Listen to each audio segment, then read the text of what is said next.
This is my most highly requested YouTube video of all time. I'm going to do a full tub breakdown of my entire ice bath setup that I built so that you can carbon copy it if you so choose.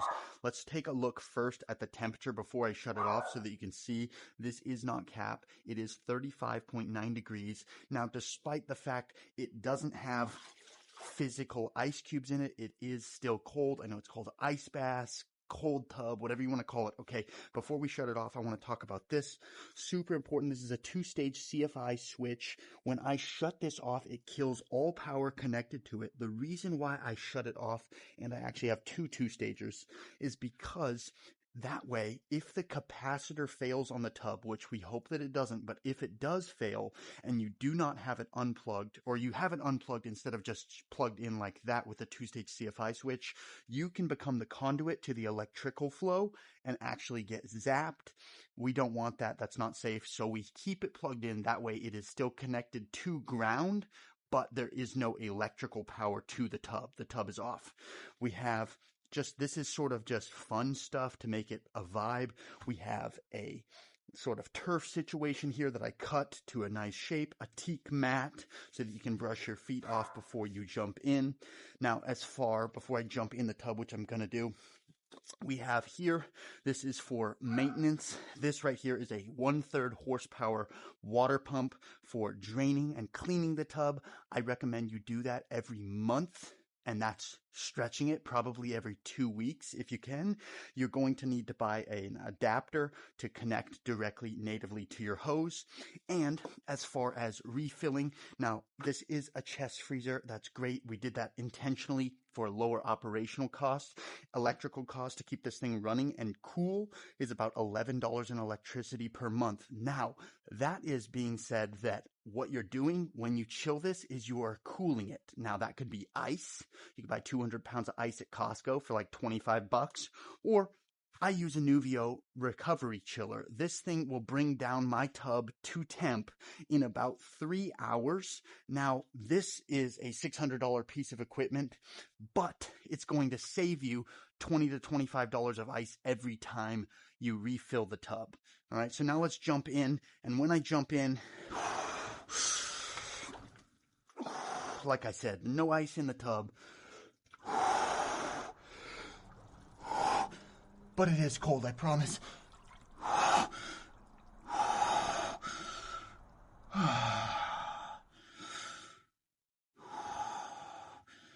want to regulate my core body temperature as quickly as possible.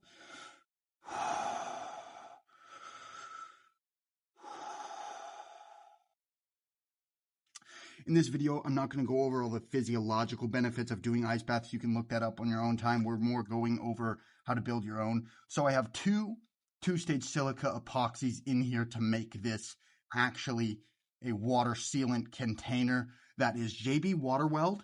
You can get that at Home Depot. You can buy it on Amazon, whatever. I've linked everything to build this below in the description, but you're going to cover all the seams and cracks. As well, after the JB Water Weld cures, you're going to want to use Pond Shield or Pond Armor.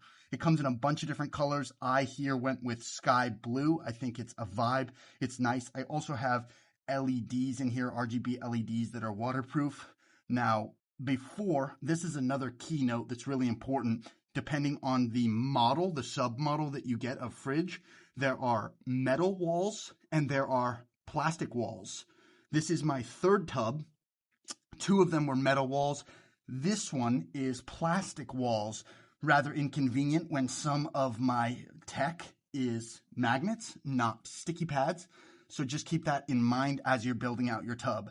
Now, if you take a look in the actual receptacle, my junction box from top left to right and up to down, covering all the tech. First, up at the top left, you have my Inkbird. My Inkbird is my temperature sensor that actually it has a thermostat in the water, and when it reaches temp, the freezer actually shuts off. To the right of that is my ozone generator that is connected to my two-stage water and ozone generator water filter. That way, it is creating O3 in the water. O3 is an unstable compound that actually takes that third molecule of oxygen, splits off, and kills all bacteria that's forming.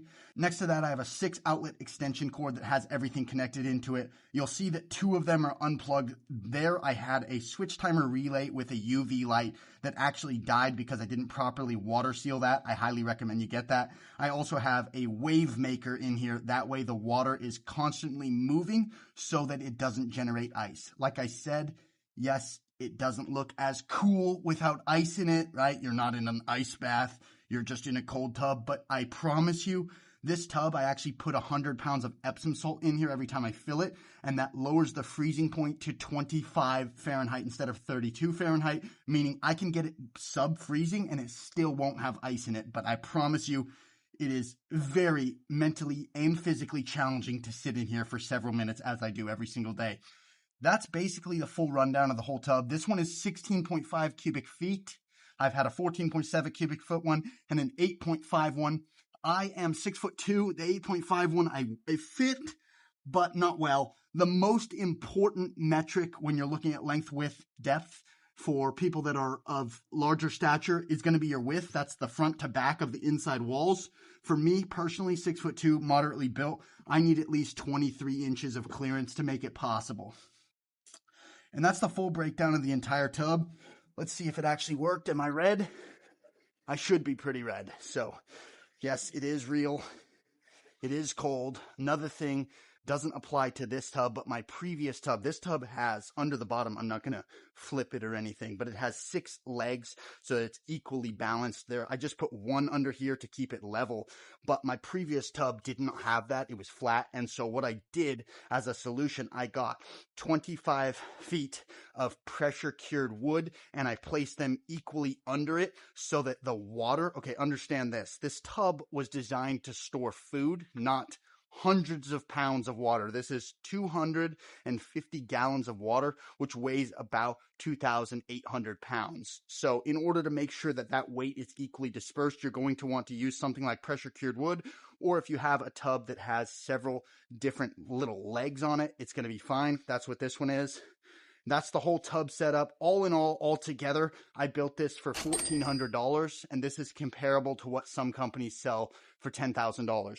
So I think it's a really wise investment. If you're looking to do cold shock therapy on a regular basis, you can absolutely build one of these yourself. I went ahead and linked all the products below so that you can go ahead and follow this as sort of a tutorial of sorts. I hope you have a wonderful, beautiful, blessed day. See you guys. Happy plunging.